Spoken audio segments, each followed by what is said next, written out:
We have our air pump operating right now. We're collecting some air samples that we'll deliver to the lab. These are pre-samples that will establish the level of mold spores and the type of mold spores in the air as we're just getting started on the job. After the removal is done and all the cleaning is done, we'll follow up with another set of air samples to document and verify the removal was successful and that the levels were clean.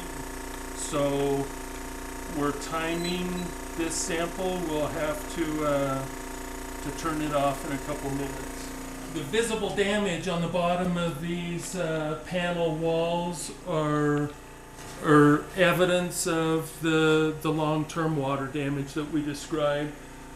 The paneling is not only stained and warped and rippled, but it's literally rotting and separated. The rotting doesn't happen on its own, and it's not just water damage. It requires mold or fungal action for the rotting to take place. The deeper molds that are able to do the rotting or that cause the rotting require 20% moisture content. And so this paneling in the bottom of these walls has been damp, thoroughly damp over extended periods of time for rotting like this to take place. Mold removal, once we have mold affected materials, finished materials need to be cut out and removed. Framing, if it's not rotted, if it's still strong, can be cleaned up and treated, but finished materials need to be removed. We're almost done with our 5-minute sample. We're not wearing respirators as we're doing this video because we haven't disturbed any of the mold affected areas yet. We're just walking through, getting started today, moving some appliances out of our way.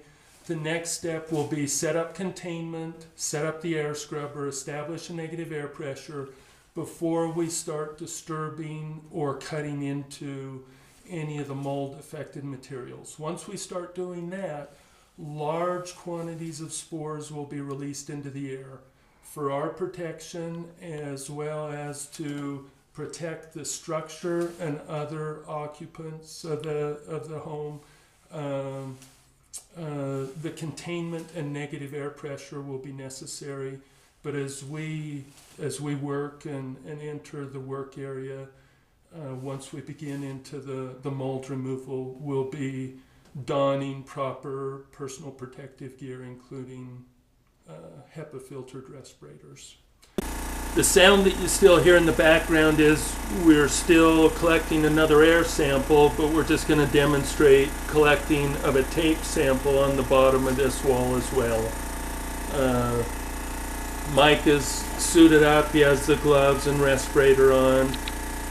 Lifting a tape sample is disturbing the surface very, very little, but we've still had him put the gloves and respirator on. Just takes a piece of tape, puts it on the wall, lifts it off, and the stickiness of the tape lifts the spores along with it, and that's what we delivered to the lab to analyze the spores that it lifted off of that surface area.